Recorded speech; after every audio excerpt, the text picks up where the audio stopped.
Sobat Satwika, selamat datang di Satwika Podcast. Tempat kita berbagi inspirasi, semangat, dan cerita penuh makna dari lingkungan sekolah kita tercinta. Nah, pada episode kali ini kita akan membahas topik spesial karena bertepatan dengan peringatan Hari Sumpah Pemuda pada tanggal 28 Oktober. Hari bersejarah yang menjadi tonggak lahirnya semangat persatuan dan kesatuan bangsa Indonesia. Dan tentunya saya tidak sendiri di sini. Saya bersama dua narasumber luar biasa yang akan berbagi pandangan mengenai makna Sumpah Pemuda bagi kita semua. Yang pertama ada Pak Imam, guru PPKN yang selalu mengajarkan nilai-nilai kebangsaan dan karakter. Halo Pak Imam. Halo Mbak Maisi. Bagaimana kabarnya hari ini? Alhamdulillah sehat. Alhamdulillah sehat. Dan yang kedua, saya sudah bersama Pak Subagio, guru sejarah yang paham betul mengenai perjuangan pemuda dari masa ke masa.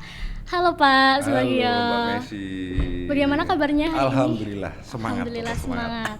Nah, langsung saja nih Pak Imam dan Pak Subagio. Siap. Seperti apa kira-kira pandangan dari Pak Imam dan Pak Bagio mengenai makna dari Sumpah Pemuda bagi pemuda Indonesia di masa sekarang ini? Boleh mulai dari Pak Imam terlebih dahulu? Ya. Terima kasih Mbak Maisi atas kesempatannya, sangat luar biasa sekali ya. Makna Sumpah Pemuda, kalau Pak Imam itu kan Sumpah Pemuda itu ikrar, janji, di mana janji itu harus dilakukan. Itu mungkin dari saya seperti itu. Ya, baik. Bagi Pak Subagio, seperti apa pandangannya mengenai makna Sumpah Pemuda? Oke, terima kasih Mbak Messi dan Sobat Satwika semuanya.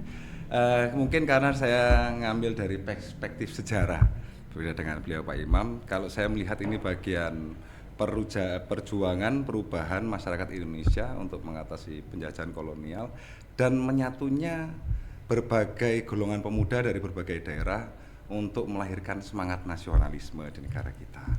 Nah, ya luar biasa ya Pak. Nah, kalau begitu pasti tentu ya setiap zaman itu punya tantangan masing-masing untuk menghadapi, untuk berjuang dan menghadapi penjajah atau menghadapi suatu masalah di lingkungannya masing-masing. Nah, menurut Bapak Imam dan Pak Subagio, apa tantangan terbesar pemuda di masa sekarang ini untuk tetap menjaga semangat nasionalisme nih Pak? Boleh dimulai dari Pak Subagio terlebih dahulu atau? Tantangan terbesar yang pasti kalau di era sekarang adalah perkembangan teknologi. Jadi menurut saya peran pemuda dari sejarah itu menunjukkan agent of change, selalu menjadi orang terdepan dalam perubahan. Jadi mulai dari peristiwa Sumpah Pemuda yang membawa pergeseran nilai-nilai dari sebelumnya perjuangan-perjuangan yang dengan cara fisik, akhirnya masyarakat Indonesia mulai lahir golongan terpelajar yang membawa pemikiran-pemikiran baru, sehingga lahirnya termasuk salah satunya adalah semangat nasionalisme kepemudaan. Termasuk berkembang berikutnya dari masa ke masa adalah gerakan pemuda dalam peristiwa Rengas Dengklok. Dan pasti di era sekarang abad 21, peran pemuda di dalam perkembangan di era sekarang sangat dibutuhkan. Khususnya pemuda harus bisa menguasai teknologi, karena di era sekarang kayaknya teknologi adalah merupakan alat yang paling penting untuk membawa generasi ke depan yang lebih baik. Menurut saya seperti itu kalau di perspektif sejarah. Nah, baik, kalau dari Pak Imam sendiri nih, seperti apa pandangan Pak Imam mengenai apa tantangan terbesar bagi pemuda dan siswa-siswi di masa sekarang seperti ini? Oke, terima kasih sahabat Satwika, Mbak Maisi juga terima kasih. Saya sepakat dengan Pak Bagio terkait dengan perkembangan teknologi, tapi ada hal yang perlu saya tekankan di sini. Tantangannya selain teknologi juga semakin terkikisnya budaya. Ya, budaya. Mari selaku pemuda di generasi sekarang jangan melupakan budaya Indonesia, di mana Indonesia terkenal dengan budaya ketimuran, adab dan sopan santunnya. Ini jangan sampai hilang dikarenakan adanya perkembangan teknologi. Teknologi luar biasa, kita tidak boleh buta akan teknologi, tapi juga kita harus tetap menjaga budaya-budaya ketimuran, yaitu budaya sopan santunnya Indonesia. Itu saya kira. Sepakat. Saya setuju banget nih. Jadi di tengah kemajuan teknologi kita juga tetap harus mengasah semangat persatuan dan rasa empati di tengah maraknya globalisasi kali ini ya Pak. Betul, Nah, sepakat. sekarang kalau bicara soal aksi nyata, kira-kira seperti apa aksi atau effort yang bisa dilakukan oleh teman-teman, oleh siswa-siswi atau pemuda di sekolah untuk tetap meneladani nilai-nilai dan semangat dari Sumpah Pemuda? Kira-kira seperti apa effort yang bisa dilakukan oleh teman-teman di luar sana Pak? Nih. Oh, ya. Mungkin dari Pak Emon Pak dulu. Bagio dulu. Oke. Monggo Pak Pak Bagio. Bagio dulu. Gini. Yang ikut. Karena saya menggunakan perspektif sejarah, kita kalau mengambil nilai-nilai Pancasila, nilai-nilai Sumpah Pemuda, bahwasanya pemuda di era itu abad pergerakan nasional adalah golongan terpelajar yang nantinya membawa banyak perubahan dari proses perjuangan menuju kemerdekaan dibanding era-era sebelumnya. Karena sekarang menuju ke era masyarakat Revolusi 4.0, menurut saya peran pendidikan sangatlah penting di era sekarang. Jadi kemampuan pemuda sekarang untuk belajar literasi, terus meningkatkan ilmu pengetahuan, juga bersama dengan tadi menerapkan nilai-nilai Pancasila, nilai-nilai budaya masyarakat, itu perannya sangat penting di era sekarang. Dan kami berharap melalui podcast ini dan informasi yang banyak untuk mendorong generasi muda untuk memanfaatkan media, termasuk teknologi, untuk mereka berbagi informasi, menggerakkan, berbagi nilai-nilai positif, hal-hal positif kepada masyarakat, supaya nantinya marwah dari Sumpah Pemuda, di mana mempersatukan nilai-nilai, dan ingat Sumpah Pemuda itu kan berjanji untuk 3 hal ini menjadi identitas bersama, baik bahasa, bangsa, dan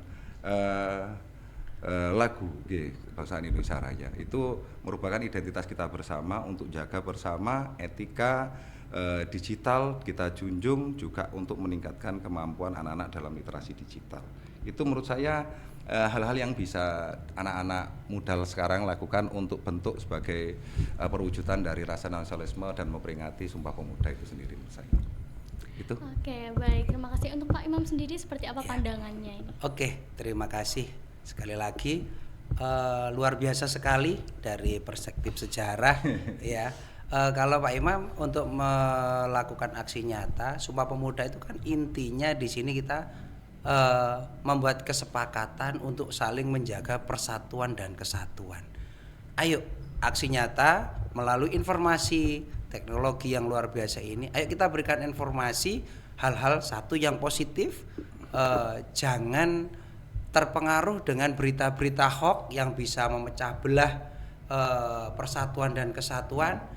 Dan yang selanjutnya, jangan suka membeda-bedakan hal-hal yang sekiranya itu bisa mengikis ya, atau bisa mengurangi rasa nasionalisme itu sendiri. Beda pilihan itu biasa. Ya, kita harus tahu bahwasanya bangsa Indonesia adalah Bhinneka Tunggal Ika, berbeda-beda tetapi tetap satu jua. Ini yang harus kita jaga dan harus kita capai di kehidupan sekarang. Itu saya kira. Baik, keren banget. Jadi kalau di masa lalu, di zaman dahulu, perjuangan kita adalah perjuangan fisik melawan penjajah, namun di masa sekarang perjuangan kita adalah untuk melawan rasa malas, melawan rasa pesimis dan rasa acuh terhadap sekitar ya Pak. Nah, sebelum kita akhiri, boleh dong dari Pak Imam dan Pak Subagio memberikan sedikit pesan kecil untuk teman-teman, untuk siswa-siswi dan para pemuda yang menonton podcast episode kita kali ini. Boleh dari Pak Imam terlebih dahulu. Baik, terima kasih.